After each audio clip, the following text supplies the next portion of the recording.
చంద్రబాబు తాను మారానంటున్నారు. ఇకపై మారిన చంద్రబాబును చూస్తారని చెప్తున్నారు. ఇప్పటివరకు తనపై చంద్రబాబు మారారు అనే అపవాదు ఉందని, ఇకపై అలా ఉండదు అంటున్నారు. అది కూడా ప్రత్యక్షంగా మీరే చూస్తారని చెప్తున్నారు. ఇంతకీ ఆయన ఈ వ్యాఖ్యలు చేసింది ఎక్కడంటే, ఇటీవలి సార్వత్రిక ఎన్నికల్లో గెలుపొందిన టీడీపీ ఎంపీలతో ఏర్పాటు చేసిన సమావేశంలో. ఉండవల్లిలో చంద్రబాబు నివాసంలో గురువారం ఈ సమావేశం జరిగింది. ఈ సమావేశంలో కేంద్రంలో మంత్రివర్గ కూర్పు, అందులో టీడీపీకి ఉన్న ప్రాధాన్యత తదితర అంశాలపై ఎంపీలతో చంద్రబాబు చర్చించారు. ఎంపీలందరూ తరచూ వచ్చి తనను కలవాలని చెప్పారు. తాను బిజీగా ఉన్నా కూడా మాట్లాడతానని స్పష్టం చేశారు. ఈ నెల 12న తాను ప్రమాణ స్వీకారం చేస్తానని ఈ సందర్భంగా చెప్పారు.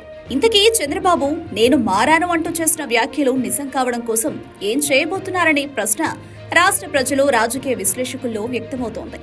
ఇచ్చిన ఏ హామీకి కూడా సక్రమంగా అమలు చేయకుండా ఎగ్గొట్టిన చెడ్డ పేరును ఆయన ఇప్పటికే సొంతం చేసుకున్నారు.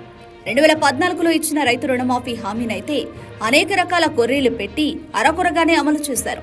దీంతో అనేక మంది రుణమాఫీ హామీని నమ్మిన వారు నిలువనా మోసపోయారనే చెప్పాలి. ఇక ఇలాంటి ఉదాహరణలు ఆయన రాజకీయ జీవితంలో అనేకం ఉన్నాయి. అందుకే చంద్రబాబుపై ఆయన మారరు అనే అభిప్రాయం రాష్ట్ర ప్రజల్లో నాటుకుపోయింది. రాష్ట్ర రాజకీయాలను ఫాలో అయ్యే వారందరికీ కూడా ఈ విషయం తెలుసు. మరిప్పుడు మాత్రం ఆయన తాను మారనంటూ ప్రత్యేకంగా ప్రస్తావించడం ఆసక్తికరంగా మారింది.